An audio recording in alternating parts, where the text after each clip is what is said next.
Alhamdulillahi rabbil alamin wa bihi nasta'in ala umuri dunya waddin wassalatu wassalamu ala asyrafil anbiya'i wal mursalin wa ala alihi wa sahbihi ajma'in, amma ba'du.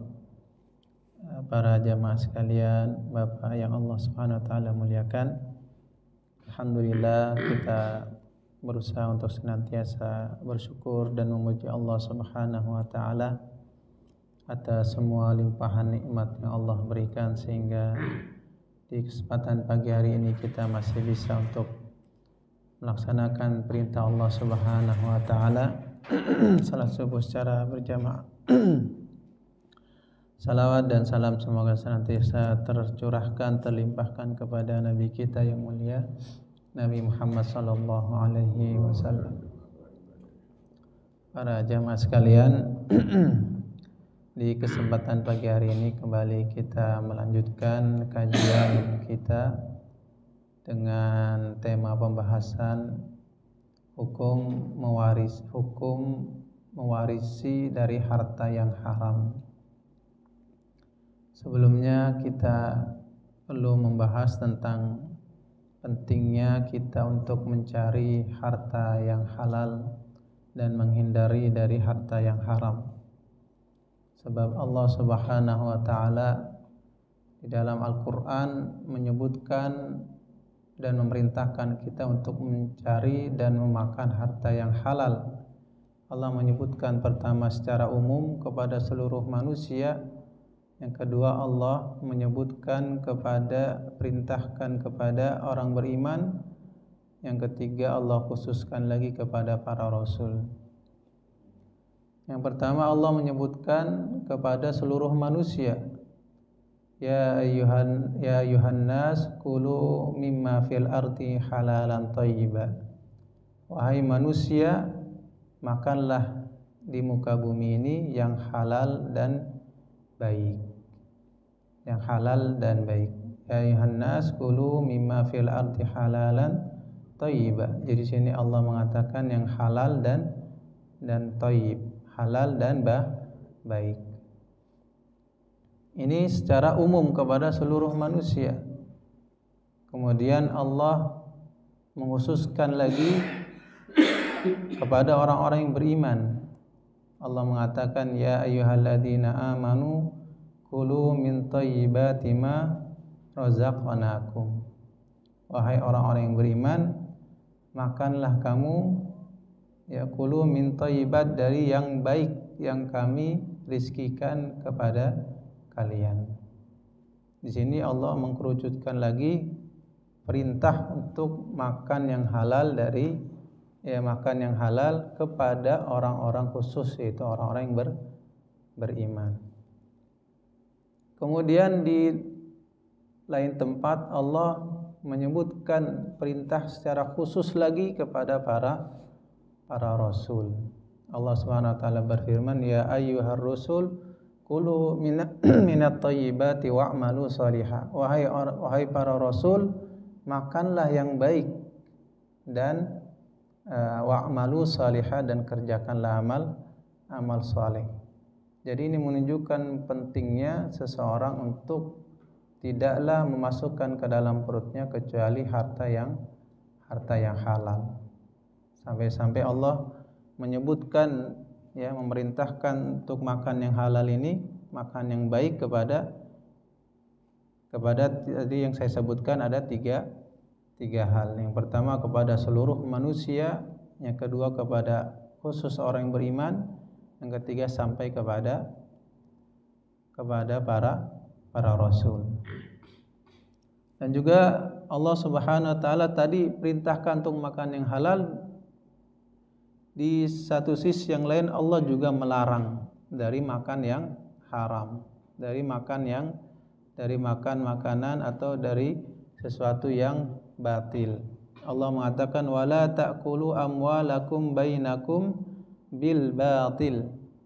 Janganlah kamu makan di antara harta di antara kalian dengan cara yang batil, dengan cara yang buruk. Di sini bisa dengan cara misalnya mengambil hak orang lain, mencuri, ya. Ini termasuk daripada hal-hal yang batil. Kemudian juga Allah mengatakan khusus kepada orang yang beriman, ya ayyuhalladzina amanu la ta'kulu amwalakum bainakum bil batil. Wahai orang-orang yang beriman, janganlah kamu makan harta di antara kalian dengan cara yang batil. Tadi perintahnya umum kepada yang tidak disebutkan, umum kepada manusia. Sekarang Allah menyebutkan secara lebih khusus lagi, ya ayyuhalladzina amanu, wahai orang-orang yang beriman, la ta'kulu amwalakum bainakum bil batil. Jangan kamu makan harta di antara kalian dengan cara yang batil. Jadi lengkap, pertama Allah perintah kita untuk makan yang halal.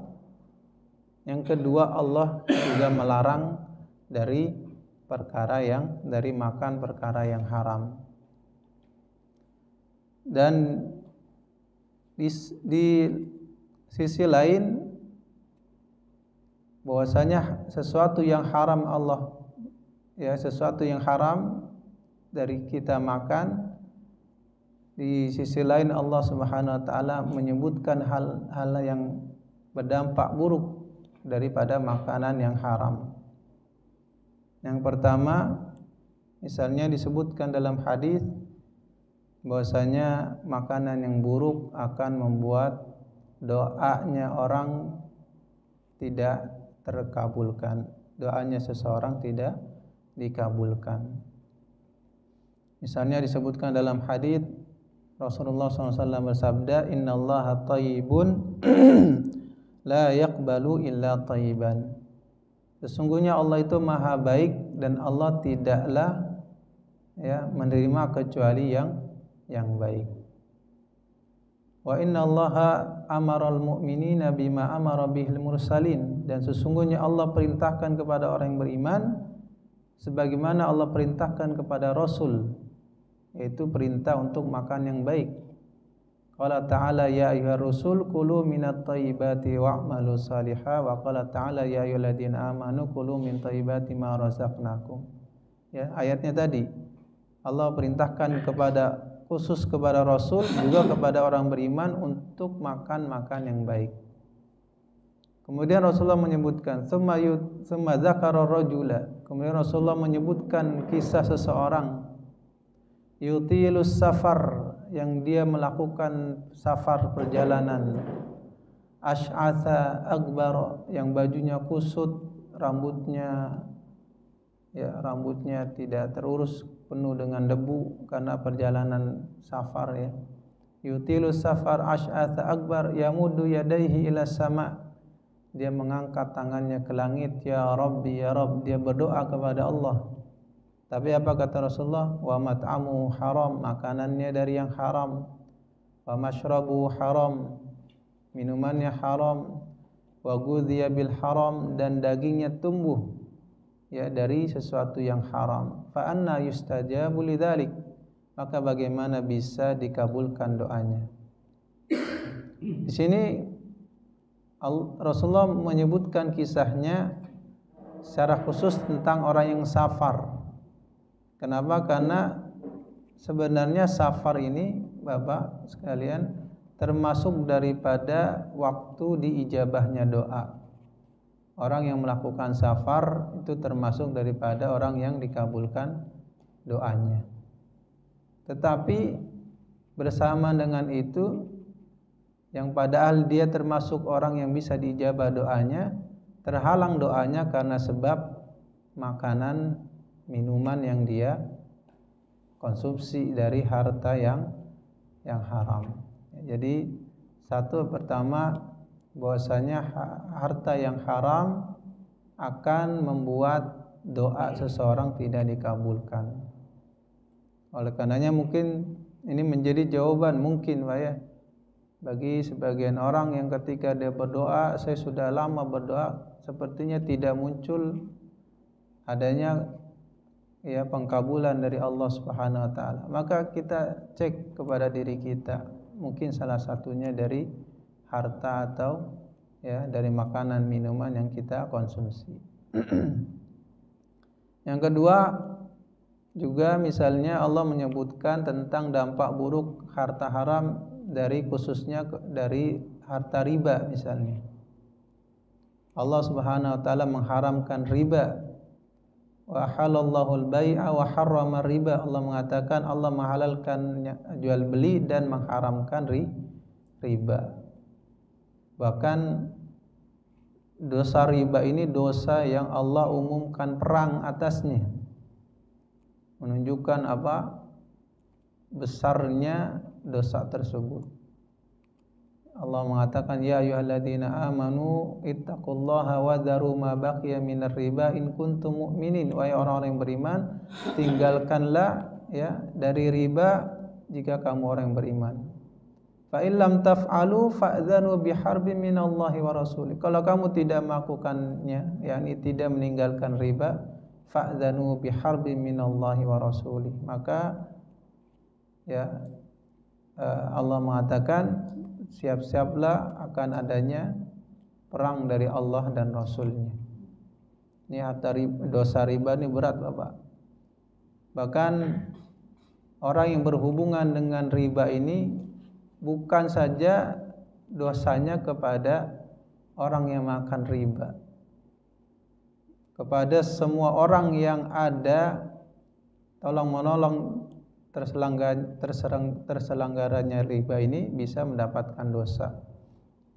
Sebagaimana disebutkan dalam hadis Nabi SAW, la'anallahu, bahwasanya la'ana Rasulullah SAW, Rasulullah melaknat kepada akilar riba, orang yang makan riba. Bukan hanya kepada yang makan riba Bapak. Yang kedua, wa mukilahu, orang yang memberikan riba. Yang ketiga, wa katibahu, orang yang mencatat riba. Yang keempat, wa syahidaihi, dan saksinya. Wa qala hum sawa, Nabi mengatakan mereka semuanya sama, yakni mendapatkan dosa. Jadi riba ini semua ya yang ikut andil bisa mendapatkan dosa. Orang yang makan riba, orang yang memberikan riba, orang yang mencatat ya tadi riba juga. Kemudian yang keempat, orang yang bersaksi terjadinya riba, maka juga mereka kata Nabi semuanya mendapatkan dosa yang sama. Jadi harta haram dari riba ini selain Allah haramkan juga berdampak kepada pelakunya, di mana pelakunya mendapatkan laknat dari Allah Subhanahu wa taala. Kemudian yang ketiga juga misalnya dampak keburukan daripada harta haram, misalnya dari riswah, sogok. Disebutkan dalam hadis la'anallahu, bahwasanya Allah melaknat kepada orang yang menerima riswah, sogok, dan yang memberinya. Ya, laknat bagi orang yang melakukan sogok. Jadi sama tadi seperti halnya riba. Riba itu yang berdosa tidak hanya yang memakan riba, tapi juga kepada semua orang yang ada andil. Begitu juga dengan suap. Allah melaknat bagi orang yang memberikan suap dan yang menerima suap. Jadi ini contoh ya sebagian daripada harta-harta haram yang berdampak langsung kepada pelakunya. Dan para ulama mengatakan setiap dosa yang dimana di situ disebutkan ancaman laknat, maka itu termasuk dosa besar. Kemudian hadis Nabi SAW, innal abda la yuhramu minar rizqi bidzambil ladzi yusibu. Sesungguhnya seorang hamba terhalang dari mendapatkan rezeki karena sebab dosa yang dia lakukan. Jadi juga selain ya bentuk harta tadi diharamkan oleh Allah, bisa juga cara tadi bisa membuat seseorang terhalang dari mendapatkan rizki. Jadi seseorang yang senantiasa melakukan dosa, termasuk diantaranya tadi adalah dosa dalam mendapatkan harta, juga bisa menghalangi seseorang dari mendapatkan rizkinya dari Allah Subhanahu wa taala. Sekarang bagaimana jika seseorang telah memiliki harta yang mungkin ada harta haram yang dia dapatkan? Apakah bisa diwariskan kepada anak keturunannya? Baik, jemaah sekalian, harta secara umum terbagi menjadi 3. Yang pertama, harta yang jelas kehalalannya, maka ini boleh ya diberikan, diwariskan kepada anak keturunan. Ya, ini jelas Pak ya, tidak ada permasalahan dalam hal ini. Yang kedua, harta yang jelas keharamannya. Nah, jika harta ini jelas keharamannya, ini juga jelas, artinya tidak bisa diberikan sebagai harta waris kepada anak keturunan. Waqad dhahaba al-jumhur minal hanafiyyati wal malikiyyah wa syafi'iyyah wal hanabilah wa huwa ikhtiyar Syekhul Islam Ibnu Taimiyah ila anna al-maut la yutayyibul mal haram. Ya, bahwasanya jumhur ulama baik dari Hanafiyah, Malikiyah, Syafi'iyah dan Hanabilah, dan juga ini adalah yang dipilih pendapatnya oleh Syekhul Islam, bahwasanya kematian seseorang tidak menjadikan harta haram menjadi baik. Ya, jadi kalau memang jelas keharamannya, maka itu tidak bisa diwariskan. Seperti apa misalnya? Dia mengambil atau mencuri hak orang lain. Ini jelas. Maka ini apa yang wajib dilakukan bagi ahli waris? Bal al-wajib fihi ar-raddu ala malikihi in kana ma'rufan. Wajib untuk dikembalikan kepada pemiliknya jika diketahui. Fa illam yakun ma'rufan tasaddaqa bihi 'alal fuqara'i wal masakin. Kalau sudah tidak diketahui siapa pemiliknya, di mana orangnya, maka kata Syekhul Islam ya, dia disedekahkan kepada fakir miskin atas nama orang tadi. Jadi kalau hartanya jelas dari sesuatu yang haram, maka dikembalikan kepada pemiliknya. Ya, juga dikatakan oleh Ibnu Rushd rahimahullah, mengatakan ammal mirath fala yutayyibul mal al haram wa hadha wa sahih alladhi yujibuhu an-nadhar. Bahwasanya sebab waris itu juga tidak menjadikan harta haram menjadi baik. Jadi kalau jelas itu adalah harta yang haram, Bapak, dia tidak bisa diwariskan, bahkan wajib dikembalikan kepada pemiliknya. Juga misalnya di sini adalah termasuk harta haram, misalnya dari harta riba. Sekarang banyak terjadinya praktek riba umumnya di sektor pembiayaan. Misalnya di pembelian secara kredit, baik rumah atau kendaraan dan lain sebagainya, umumnya itu ada unsur riba di dalamnya. Jadi riba itu misalnya adalah seseorang berhutang, kemudian jika sampai waktu untuk membayar hutang atau jatuh tempo, kemudian dia tidak bisa membayar, maka dikenakan tambahan nilai hutang, ya, dengan konsekuensi juga bertambahnya waktu untuk pelunasannya. Nah, ini termasuk daripada riba, dan ini adalah riba jahiliyah, riba yang sudah terjadi di zaman dahulu, zaman jahiliyah. Praktek riba seperti ini sudah banyak.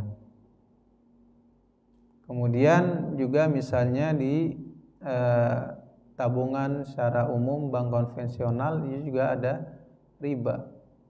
Jadi kaidahnya adalah kullu qardin jarra naf'an fahuwa riba. Setiap hutang yang dengannya mendatangkan manfaat bagi pemberi hutang, maka manfaat itu adalah riba.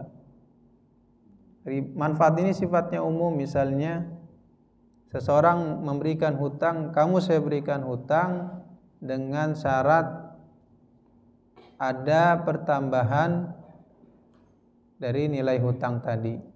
Kamu hutang 100.000, bayarnya jadi 120, maka 20.000 ini adalah riba. Atau manfaatnya yang umum, misalnya kamu saya beri hutang tapi kasih saya pinjem kendaraan kamu selama kamu berhutang. Ini juga termasuk manfaat yang kembali kepada pemberi hutang. Maka ini manfaat ini juga sifatnya adalah riba. Nah, itu yang terjadi umumnya di bank konvensional. Juga misalnya deposito, Pak, ya.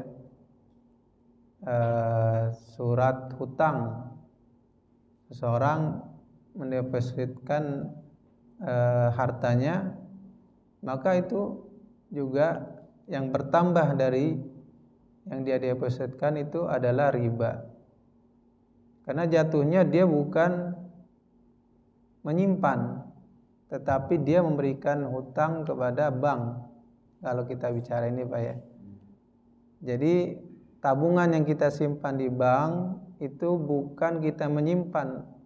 Hakikatnya dijelaskan para ulama itu adalah hutang. Sebab apa? Karena diputar oleh bank. Mereka gunakan, artinya mereka meminjam uang kita. Dan setiap pertambahan dari adanya hutang, maka dia adalah riba. Oleh karenanya kalau mau aman kita pakai bank syariah. Di situ, di bank syariah itu insya Allah setidaknya lebih baik, meskipun mungkin tidak 100% dia syariah, tetapi secara umum sudah berdasarkan akad-akad syariah. Dan setiap bank-bank syariah itu ada DPS-nya, Dewan Pengawas Syariah, di bawah DSN MUI. Nah, itu jika seseorang mendapatkan harta dari riba, maka juga dia hendaknya dia bersihkan riba tersebut. Ya, disebutkan oleh para ulama tentang orang yang memiliki harta riba. Wa su'ila Syekhul Islam Ibnu Taimiyah an rajulin murabin khallafa malan wa waladan wa huwa ya'lamu bihalihi. Syekhul Islam Ibnu Taimiyah ditanya tentang seseorang yang melakukan riba, praktek riba, dan dia meninggalkan uang, ya, harta tersebut kepada anak-anaknya. Sedangkan anak-anaknya tahu bahwasanya uang tersebut, harta tersebut adalah dari harta riba. Fahal yakunul malu halalan lil waladi bil mirath amla? Apakah harta itu menjadi halal untuk anak-anaknya karena mirath, karena warisan atau tidak? Maka Syekhul Islam Ibnu Taimiyah mengatakan al-qadru alladhi ya'lamul walad annahu riba yukhrijuhu. Ya, kadar sejumlah harta yang diketahui oleh anaknya kalau itu adalah riba, maka hendaknya dia keluarkan, dia pisahkan. Kemudian imma an yaruddahu ila sahibihi in amkan, kemudian dia kembalikan kepada pemiliknya. Jadi tadi kayak misalnya seseorang memberikan hutang dengan syarat ya bertambahnya nilai hutangnya, maka pertambahan tadi kita berikan kepada pemiliknya tadi. Wa illa, jika tidak bisa maka disedekahkan. Jadi jika seorang anak mengetahui dengan jelas sejumlah harta ini adalah harta riba, maka dipisahkan. Kemudian jika bisa memungkinkan diberikan kepada pemiliknya, diberikan. Jika tidak bisa maka disedekahkan, bukan dengan niat sedekah, tapi dengan niat untuk membersihkan daripada harta riba. Kemana dia bisa keluarkan? Bisa dia berikan kepada ya yang sifatnya untuk umum, misalnya pembuatan jalan, atau misalnya untuk WC umum, atau juga bisa diberikan kepada orang fakir miskin ya. Jadi kepada mereka yang memang membutuhkan bisa diberikan harta riba tadi. Jadi itu baik kalau dia dalam bentuk riba, menurut pendapat misalnya tadi disebutkan dari Syekhul Islam Ibnu Taimiyah, maka hendaklah dikeluarkan, dipisahkan, dan kemudian jika memungkinkan untuk diberikan kepada orang ya Pak. Kalau sekarang kan sifatnya bank, maka tidak mungkin dikembalikan kepada bank. Maka kita salurkan kepada sifatnya yang sosial. Bisa kepada misalnya pembuatan jalan, atau misalnya mungkin yang bisa dimanfaatkan oleh orang, misalnya sumur Pak ya. Tidak Pak. Atau masjid misalnya untuk WC-nya mungkin Pak, untuk jalanannya gitu. Tapi kalau yang dalamnya diusahakan adalah yang terbaik. Nah, sebab dahulu orang-orang kafir Quraisy itu mereka sangat menghormati Ka'bah.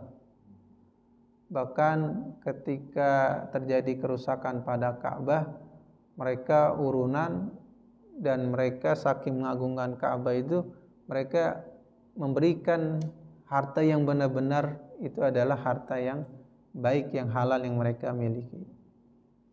Jadi itu Pak, yang pertama adalah jika jelas kehalalannya maka ini boleh diberikan kepada ahli waris sebagai warisan.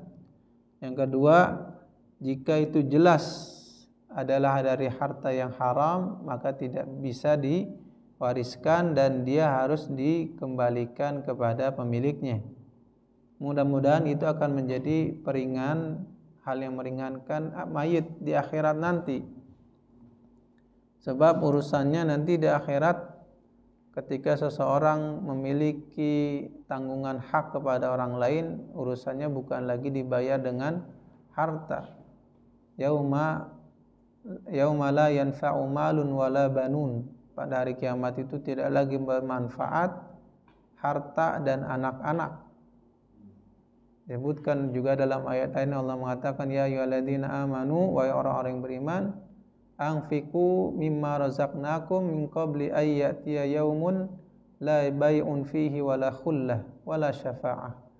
Wahai orang-orang yang beriman, berinfaklah kamu ya dengan apa yang kami rizkikan kepadamu, min qabli ay ya'tiya yaum, sebelum datangnya hari, la bai'un fihi, tidak ada lagi jual beli, wala khullah, tidak ada lagi kasih sayang, wala syafa'ah, tidak ada seorang bisa tolong menolong. Jadi ketika urusannya udah dibawa di akhirat, maka nanti yang terjadi adalah pembayarannya dengan amal soleh. Mungkin kita ingat dengan hadis Nabi SAW, manil muflis, siapakah orang yang bangkrut itu? Maka jawaban kita pasti adalah mereka yang tidak memiliki harta. Maka itu juga jawaban para sahabat. Maka kata Nabi, yang bangkrut sebenarnya adalah seseorang yang datang dengan membawa pahala yang banyak. Pahala dari ibadah sholat, puasa, zakat, dan lain sebagainya. Tapi apa? Dia ada tanggungan kepada makhluk, baik berupa kezaliman yang dia lakukan, dia mungkin mencaci maki orang lain, dia mungkin tangannya melakukan keburukan, dia mengambil hak orang lain, maka nanti akan diberikan cara dia mengembalikan kezaliman yang dia lakukan adalah diberikannya kebaikan dia kepada orang yang dia zalimi sampai terpenuhi haknya orang yang dizalimi tadi. Kata Nabi, kalau ternyata belum mencukupi sedangkan kebaikannya sudah habis, maka ditimpakan keburukan yang dia zalimi, orang yang dia zalimi kepada dirinya. Jadi keburukan dia diberikan kepada orang yang tadi menzaliminya. Jadi bahaya. Maka mudah-mudahan dengan ahli waris memberikan dan mengembalikan yang hak orang yang mungkin milik orang lain, mudah-mudahan itu menjadi yang meringankan dia nanti di akhirat. Jadi itu jika jelas itu adalah hal yang haram, maka tidak bisa diwariskan dan harus dikembalikan. Yang ketiga jadi pertama satu jelas halalnya, yang kedua jelas haramnya, ini sama sekali kelihatan. Yang ketiga yang bercampur, tidak diketahui mana yang halal, mana yang haram, bercampur di situ. Maka jika memang tidak diketahui oleh anak-anak ahli waris, jika tidak diketahui oleh ahli warisnya, dan memang secara umum itu adalah harta yang halal diketahui oleh anak-anaknya, maka boleh untuk diwariskan. Al-Imam An-Nawawi mengatakan, man waritha malan, siapa yang mendapatkan waris harta, walam ya'lam min aina kasabahu muwarithuhu, dan ahli waris tidak mengetahui dari mana pewaris ini mendapatkannya, amin halalin am min haram, apakah dari yang halal atau yang haram, walam takun alama, dan juga tidak ada tanda-tandanya, maka fahuwa halalun bi ijma'il ulama, maka itu adalah harta yang halal dengan kesepakatan ulama. Fa in alima anna fihi haraman, itu kalau sama sekali tidak diketahui jadi ahli waris sama sekali tidak mengetahui apakah tadi didapatkan dengan cara yang halal atau haram, tapi kita kembalikan kepada asalnya itu adalah halal, maka boleh. Fa in alima anna fihi haraman, tapi kalau dia mengetahui ada dari harta waris tersebut adalah harta yang haram, wa syakka fi qadrihi, dan dia tapi ragu, tidak mengetahui secara pasti berapa persentase dari keharamannya, akhraja qadral haram bil ijtihad, maka hendaklah dia keluarkan yang sejumlah harta yang haram tadi dengan perkiraan. Jadi itu kata Al-Imam An-Nawawi. Jika ahli waris sama sekali tidak mengetahuinya, maka asalnya adalah halal. Karena kita tidak diminta untuk menanyakan kepada pemberi waris kita, dapat dari mana? Bapak dapat dari mana Pak hartanya? Tidak ada, kita dituntut untuk menanyakan seperti itu. Jadi pada asalnya kita boleh menerimanya. Tetapi kalau kita mengetahui ada persentase dari harta tersebut adalah yang haram, maka kita keluarkan. Baik bisa kita kembalikan atau kita sedekahkan tadi. Kalau juga tidak diketahui berapa perkiraannya, maka kata para ulama dibagi dua. Wa qala aidan, kemudian ditanyakan oleh kepada Syekhul Islam Ibnu Taimiyah, in ikhtalata al-halal bil haram wa juhila qadru kullin minhuma, ja'ala dzalika nisfain. Apabila bercampur harta halal dan haram dan tidak diketahui kadar yang mana yang halal dan haramnya, maka ja'ala dzalika nisfain, maka hendaklah dia jadikan dua.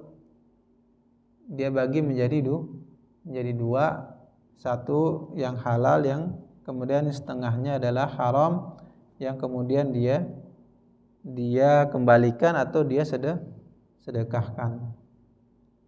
Jadi itu Pak ya.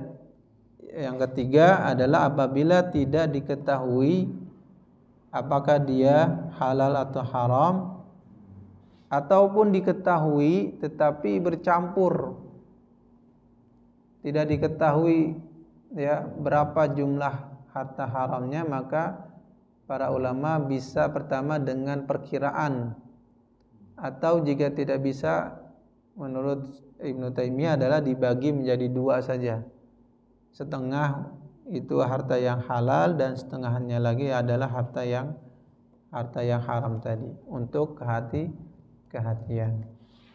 Maka itu Bapak, intinya adalah harta yang haram itu tidak bisa diwariskan, dan jika ahli waris mengetahui harta tersebut ada pemiliknya, maka hendaknya dikembalikan. Jika tidak, maka dia sedekahkan. Yang kedua, jika harta haram itu bercampur dan tidak diketahui jumlahnya, para ulama mengatakan diperkirakan berapa dan itu dikeluarkan, atau kalau mau amannya dibagi menjadi dua saja, setengahnya adalah yang halal, setengahnya dikeluarkan dan disedekahkan. Maka itu pembahasan kita pada pagi hari ini. Semoga kiranya memberikan manfaat untuk kita. Kita tutup dulu, semoga bisa bermanfaat. Subhanakallahumma bihamdika asyhadu an la ilaha illa anta astaghfiruka wa atubu ilaik. Assalamualaikum warahmatullahi wabarakatuh.